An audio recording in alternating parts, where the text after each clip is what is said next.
Are you ready now, Carl? Okay. To implement the Venus Project, first we have to get people or influence people as to the advantages of the Venus Project. The implementation cannot be affected by myself or Roxanne. It can only be introduced by the majority of people if they identify with a direction. Now, I'm going to tell you what the Venus Project is about. If you really don't want war, poverty, hunger, depression, unemployment, or unnecessary human suffering, what we must do is declare the earth as the common heritage of all the world's people. That's number one. Then we have to take away all the artificial boundaries that separate nations. All nations, from my point of view, are basically corrupt.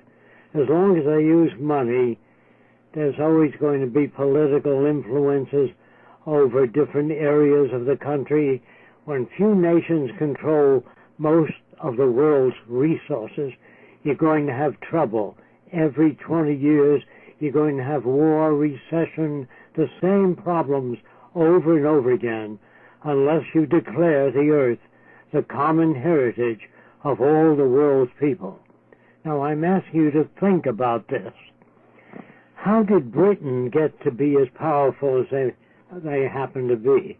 Because they took land from other people. They weren't given that land. They say the sun never sets on England. Well, in the old days, it's because England stole a lot of land and exploited that. So did the Americans and French. We took this land by force and violence from Mexico, Spain, and took it away from the Indians. After we stole all the land we needed, we put up the sign, "Thou shalt not steal." Really, if you want a sane world without war, you can't use politics. Politics was great 100 years ago, but today we have to use the methods of science, not scientists, the methods of science applied to the social system, and move toward a resource-based economy. I'll try to tell you what that is. Okay. If you were stranded on an island with millions of dollars, and the island had no water, no fish, and no arable land, your money is of no use. What really counts in the world is not money, it's resources. Now, a lot of people say to me, well, what if we elected intelligent and humanistic people or ethical people in government? Even if you have the most ethical people in the world running governments, if you ran out of resources, be lying, cheating, stealing, and war. You can't end it by man making laws. Most man-made laws are completely irrelevant. In other words, when we sign treaties with other nations, if the treaty doesn't serve our interest or the interest of nations that sign them, they will violate those treaties. So it has nothing whatsoever to do with ethics. What the answers are lie in the domain of the intelligent management of the Earth's resources, using the methods of science. If you conduct a global survey of available resources, production plants, and the ability of people to solve problems, to work on these problems, by using a global survey, you can find out how much resources we have, and then we can design a society in accordance with the carrying capacity of the earth, not Jacques Fresco's opinions or anyone else's opinions. In other words, it's the carrying capacity of the earth that determines how many people can live in the world without starvation or creation of wars or territorial disputes. Territorial disputes are based upon people that do not have access to the necessities of life. If everyone had access to the necessities of life without a price tag, let me repeat that, without a price tag, there would be no basis for most crime. In other words, if people have access to musical instruments, cameras, it's cheaper to make things available than put people in prison. It costs $50,000 to keep a kid in prison, and believe me, they don't come out any better. $75,000 for an adult. Isn't it cheaper to educate people? Now think of this. Whenever you have territorial disputes, your government says, we've got to take care of the people that want to harm us. Why do people want to harm us in the first place? Because we abuse them sometime in history. We hurt them. No one turns against anyone else unless there's a history of some kind of problems. Now think about this again. If we have problems with other nations, it's always about resources. And we don't go to another country to try to bring democracy there, because we don't even have it here. There's never been a democracy anywhere in the world. Let me try to prove that to you. A true democracy would have our president criticize another country. When he's through criticizing that country, we would invite the prime minister of that country on the air to give his point of view. Then we would invite the prime minister of Sweden, who says they're both wrong. This is how I see it. That's what a democracy is. In a democracy, you would have all religion on the air Saturdays and Sundays. And then you'd have atheism, agnosticism, all points of view. That's a democracy. I have never seen it practiced anywhere. Do you follow that? I'm following you so far. I caught on a point that you mentioned earlier. Wanted to discuss with you about. You mentioned kind of the need for a new bottom line and an evolution of incentives, if you will, to not make as much money as we can, and strive for the so-called American dream of capitalism and the acclamation of wealth, but rather to sustain everyone and give everyone all the resources that we need. And instead of evaluating people by the wealth that they accumulate, by the fulfillment of their own personal goals. Now, this new bottom line in this ideal society, things like working for a living would just be rendered obsolete, right? Correct. Now, the use of science and technology to facilitate things like manufacturing, inventory, crop management. What else can science and technology be used for in the future under the Venus Project? Well, you're familiar with the modern airport today. There are trains, and you can't fall on the tracks because there's a wall in front. And when the train comes and is aligned with the doors open. But the trains on modern airports today have no operators and no conductors. Are you aware of that? Yeah, I know. I think there's people in the tower who facilitate the landings and the flights, but a lot of that's automated, right? I'm sure you remember when humans used to operate elevators. They used to turn a crank and never quite get to the floor. It was very difficult. Today you get in an elevator and you press the button 17 and it lets you know what's on the 17th floor. It's much better without human systems. Human systems were great 100 years ago, but today computers can handle 1,000 trillion bits of information per second. No group of humans can do that. And the world today is so complicated that political government can only obscure and bring problems, additional problems, to the management of the Earth's resources. There's political advantages, there's differential advantage in a monetary system, there's paying off senators, there's political corruption with money, and if people put up money to help people get elected, the people that are elected have to serve those interests. So you can't have a sane society and a monetary system. Well, and I identify with that so much here in eastern Kentucky. I'll tell you about, we have the coal lobby and the mountaintop removal lobby, and basically what that is, in southeastern Kentucky we have mountaintop removal coal mining, which is where we blast off the tops of mountains, and that slurry gets dumped into streams and rivers, people's communities, and the politicians can't do anything about it because their campaigns were funded by the coal people. So if you talk to the politicians about it, they'll tell you how great of an industry that coal is and how many jobs it creates. But if you go to these towns and if you talk to these people, their lives have been ruined. Their ecology, their environments have just been upturned by mountaintop removal mining. So when you have special interests funding politicians' campaigns and telling them what to care about and telling them what to vote on, these politicians really don't have any other choice but to serve these interests, or else they won't get the money to get reelected. It's all about the money. So, yeah, in essence, overhauling the money system would effectively create a new government by that rationale. That's better and more efficient, and that serves the needs of the people for once.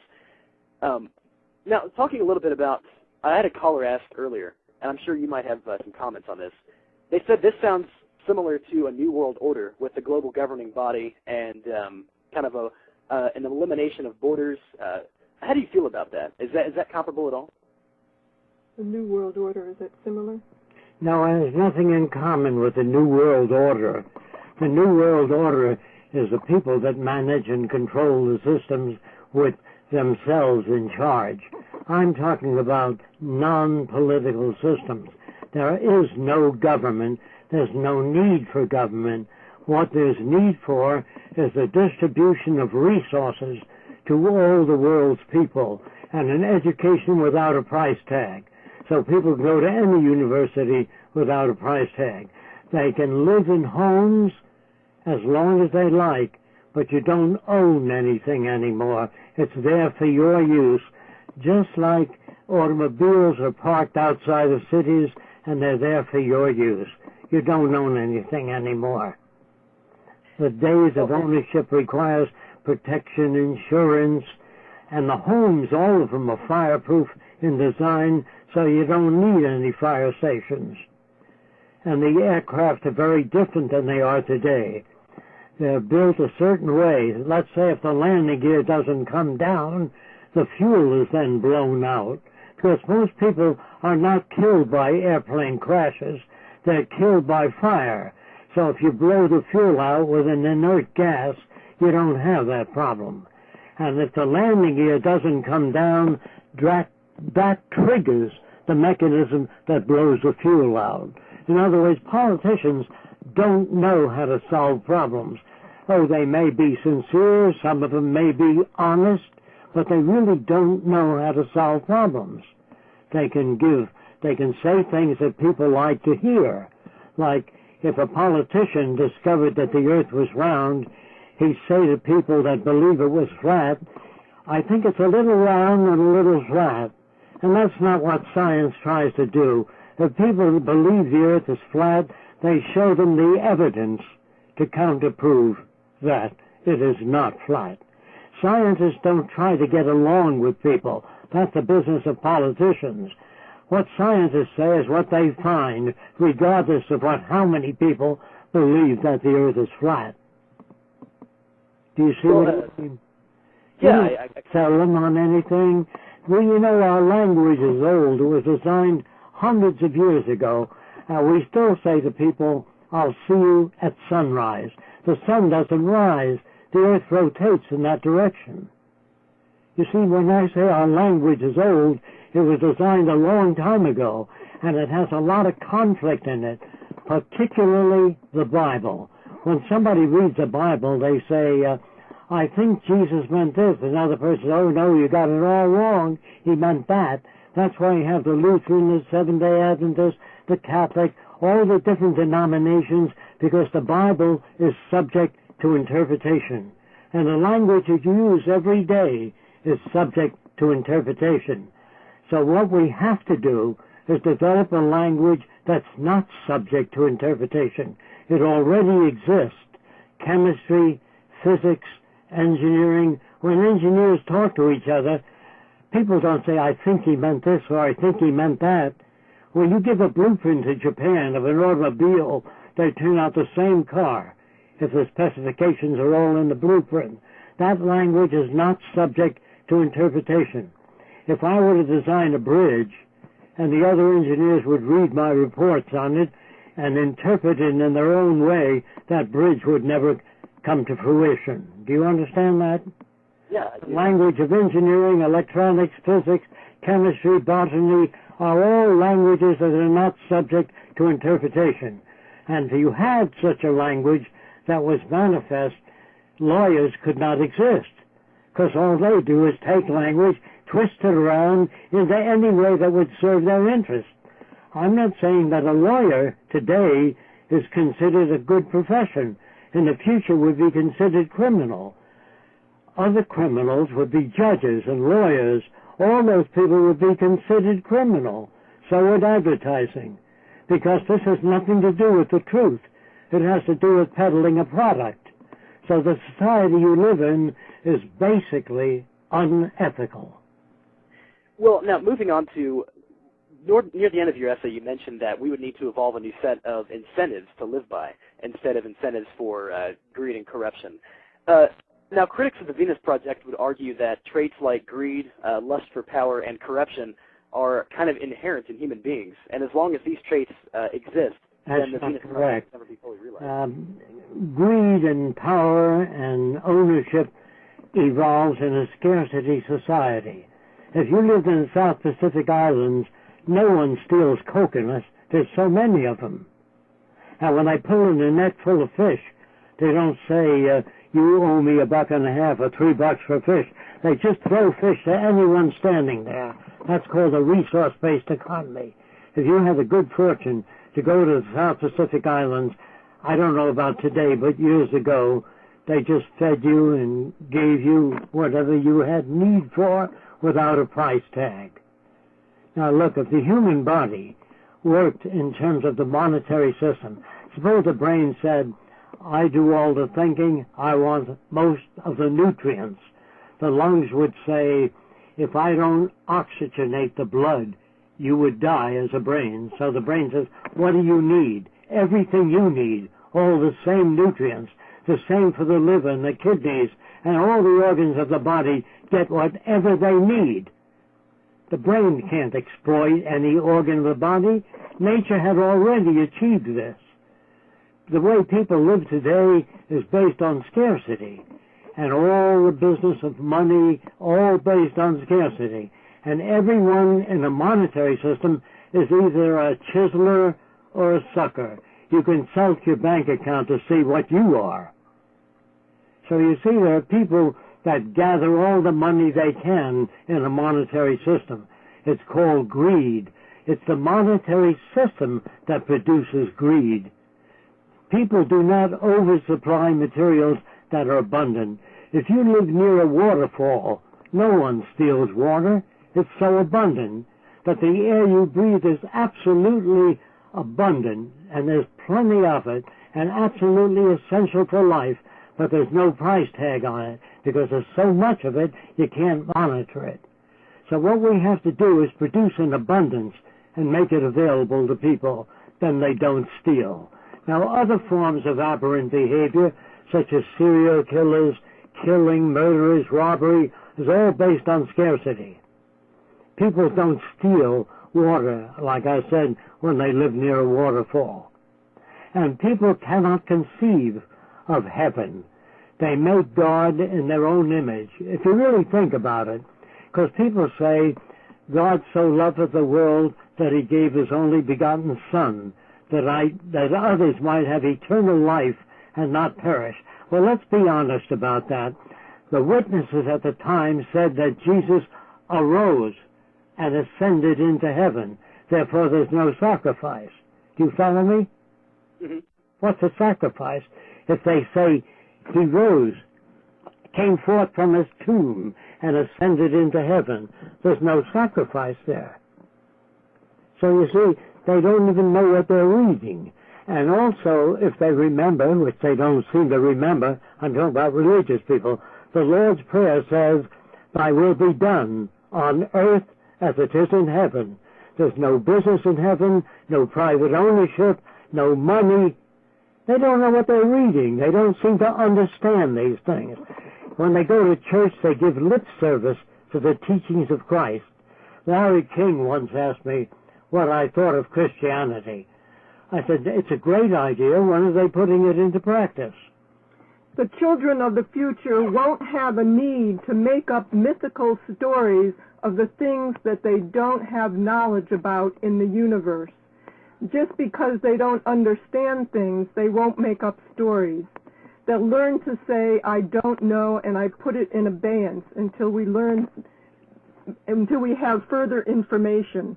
there won't be need for religion just because they don't understand things. Well, sure. Well, now, Jacques and Roxanne, I've got chat open here live on my show. I've got about 43 people here, and it's just live.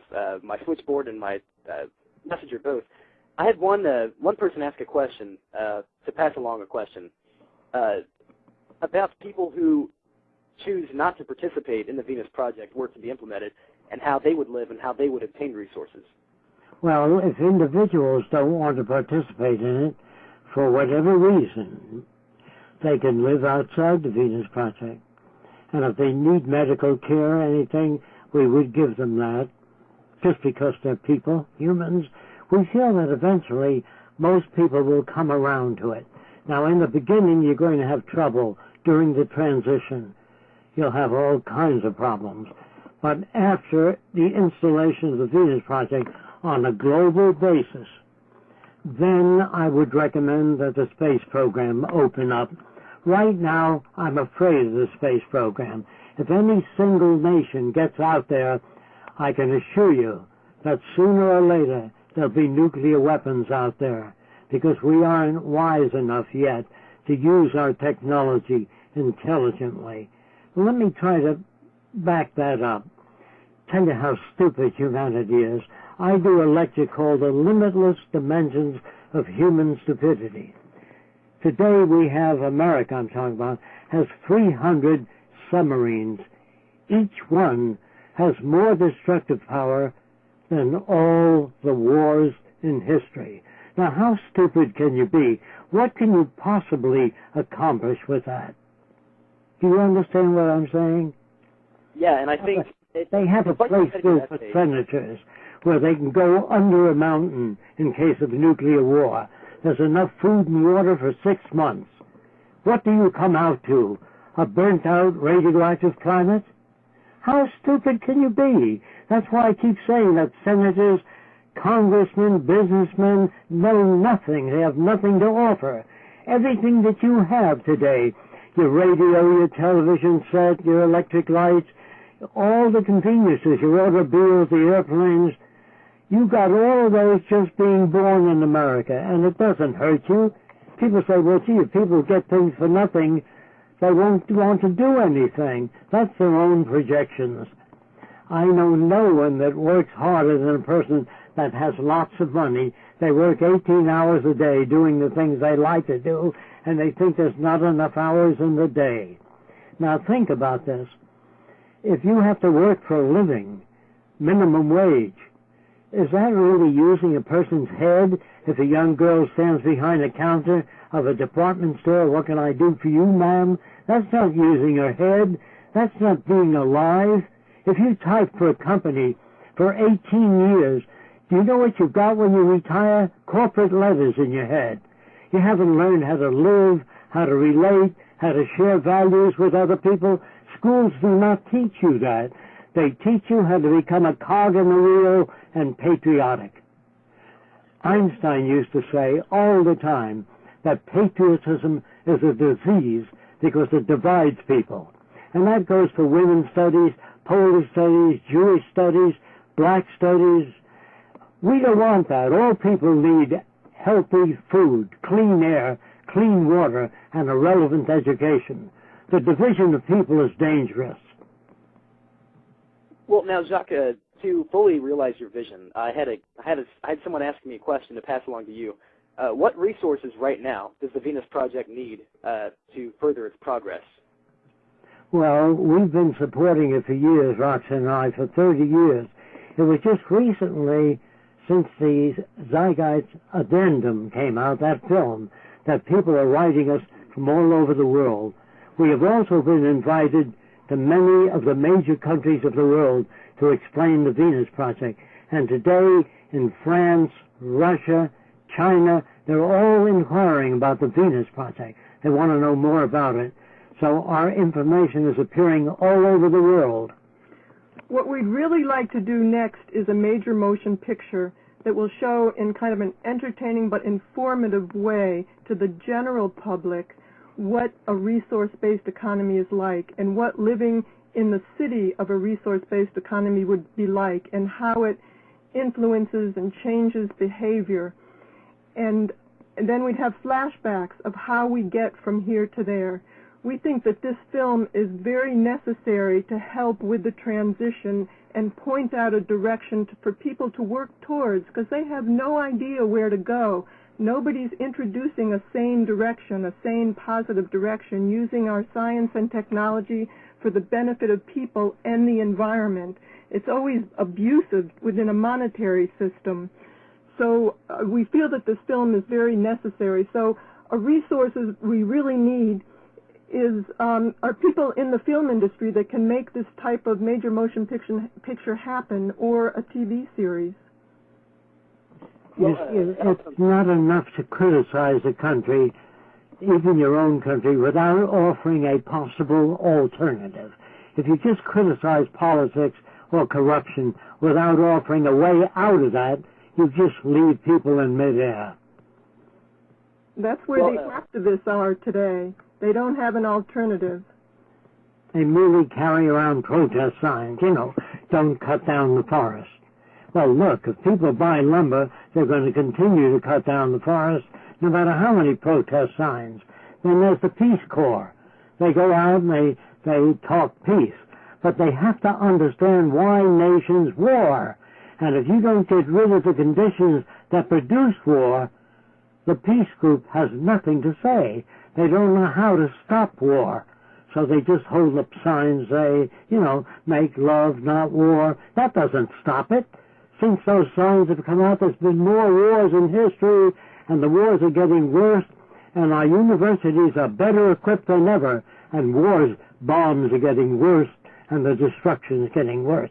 So there's something wrong with our universities, our schools, because they don't teach people how to resolve the differences, how to handle their own lives, how to find meaning in your own life, and how to pursue that which is relevant to your life. They never give people the tools to think with. If they did that, you couldn't control people. There'd be 5,000 different political parties.